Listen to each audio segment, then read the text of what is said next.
Subscribe now and press the bell icon.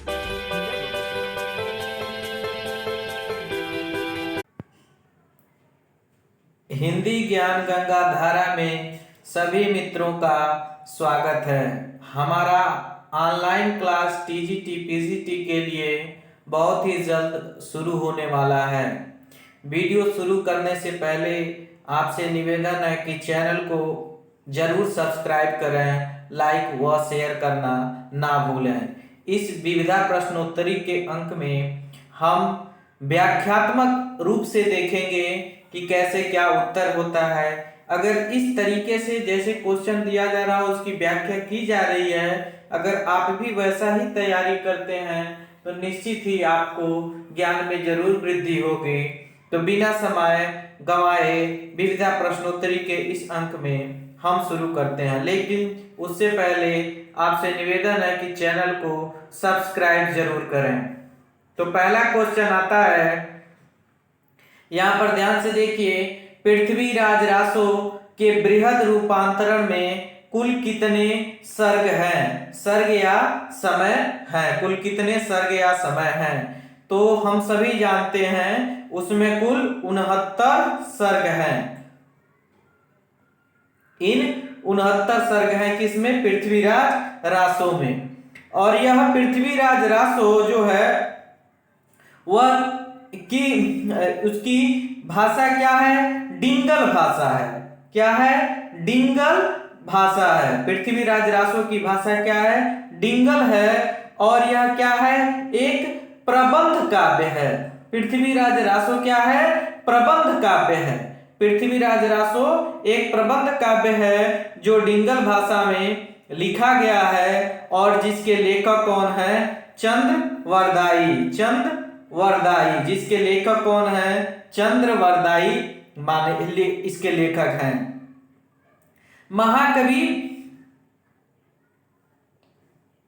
Chand Bardai Hindi के प्रथम महाकवि माने जाते हैं। चंद्रवरदाई हिंदी के प्रथम महाकवि माने जाते हैं। आचार्य रामचंद्र शुक्ल का कथन भी है कि चंद्रवरदाई हिंदी के प्रथम महाकवि माने जाते हैं और इनका पृथ्वीराज रासो हिंदी का प्रथम महाकाव्य है। हजारी प्रसाद द्विवेदी ने इस पृथ्वीराज रासो को सूक सूकी संवाद के रूप में रचित माना है और चंद्रवरदाई को छप्पे छंद का विशेषज्ञ माना जाता है। एक ही प्रश्न में देखिए कितने आपके प्रश्न बनते जा रहे हैं और उत्तर भी। चंद्रवरदाई को किस छंद का विशेषज्ञ माना जाता है? तो छप्पे छंद का विशेषज्ञ माना जाता है। और जो चंद्रवरदाई ने ये पृथ्वीराज रासो को रचा था, इसको पूरा किया इनके पुत्र जल्लड़ ने। किसने पूरा किया? जल्लड़ ने। अगला प्रश्न,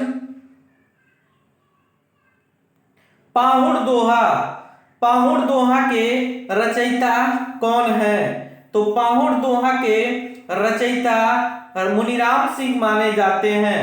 मुनिराम सिंह पाहुड़ दोहा के रचयिता माने जाते हैं। और राम सिंह जैन साहित्य में सर्वश्रेष्ठ रहस्यवादी कवि के रूप में जाने जाते हैं। जैन साहित्य के सर्वश्रेष्ठ रहस्यवादी कवि के रूप में कौन जाना जाता है? मुनि राम सिंह। अगला प्रश्न, कौन सी रचना शालिभद्र सूरी की नहीं है? क्वेश्चन ध्यान दीजिएगा, नहीं है, क्योंकि आप हमेशा TGT PG NET JRF higher में यही प्रश्न गलती करते चले आते हैं, कौन है और कौन नहीं है। तो कौन सी रचना शालिभद्र सूरी की नहीं है? तो इसमें आप देख लीजिए चारों विकल्प में, बुद्धिरास, भरतेश बाहुबली रास, पंच पांडव चरित रास और चंदन बाला रास। तो इसमें हो जाएगा चंदन बाला रास इनकी नहीं है बल्कि आशुक कवि की रचना है और ये तीनों शालिभद्र की सूरी की रचना है। अब इनकी थोड़ी सी व्याख्या देख लिया जाए। गणपति चंद्र गुप्त ने गणपति चंद्रगुप्त ने, ध्यान से सुनिएगा, गणपति चंद्रगुप्त ने शालिभद्र सूरी को हिंदी का प्रथम कवि माना है। हिंदी का प्रथम कवि किसे माना है? गणपति चंद्रगुप्त ने शालिभद्र सूरी को माना है।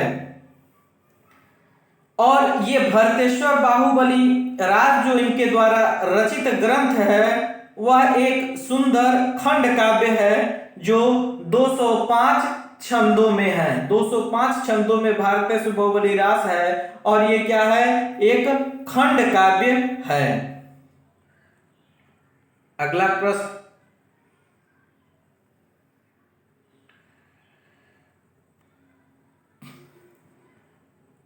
खुमार रासों की प्रमाणिक प्रति कहां संग्रहित है? पुणे संग्रहालय, मथुरा संग्रहालय, जयपुर संग्रहालय, ग्वालियर संग्रहालय।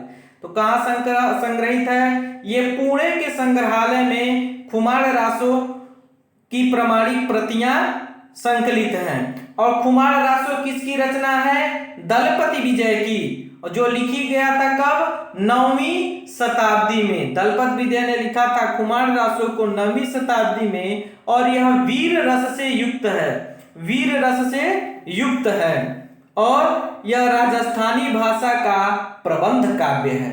खुमार रासों क्या है? राजस्थानी भाषा में लिखा गया है और यह एक प्रबंध काव्य है।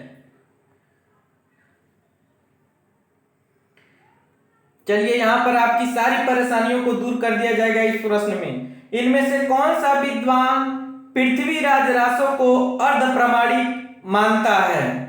तो आप ध्यान से सुनिएगा, इसमें 3 प्रश्न बनते हैं। कौन विद्वान अर्ध प्रमाणिक मानता है, कौन विद्वान अप्रमाणिक मानता है, और कौन विद्वान प्रमाणिक मानता है। तो आज हम इन तीनों का चर्चा यहां पर करेंगे। तो सबसे पहले इस प्रश्न का उत्तर हम लोग यहां पर देख लेते हैं।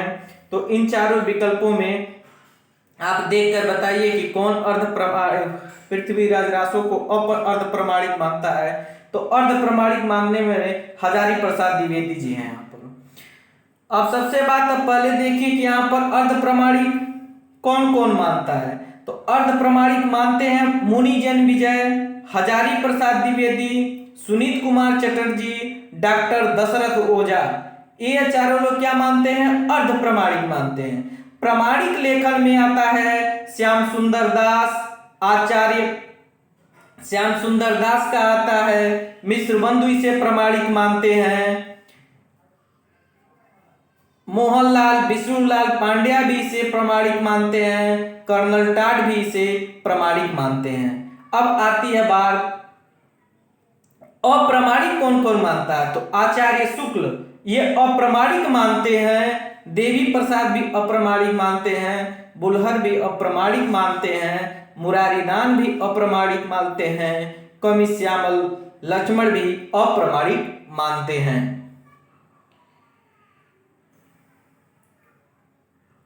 रास काव्य परंपरा के अंतर्गत आने वाले उपदेश रसायन रास के रचयिता कौन है? उपदेश रसायन रास के रचयिता हैं जीन दत्त सूरी।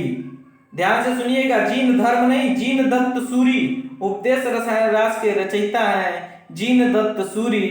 और यह उपदेश रसायन रास, ये जो उपदेश रसायन रास है, यह अपभ्रंश भाषा का सर्वप्रथम रास ग्रंथ है। अपभ्रंश भाषा का सर्वप्रथम रास ग्रंथ कौन सा है? उपदेश रसायन रास, जो लिखा गया है जीन दत्त सूरी के द्वारा।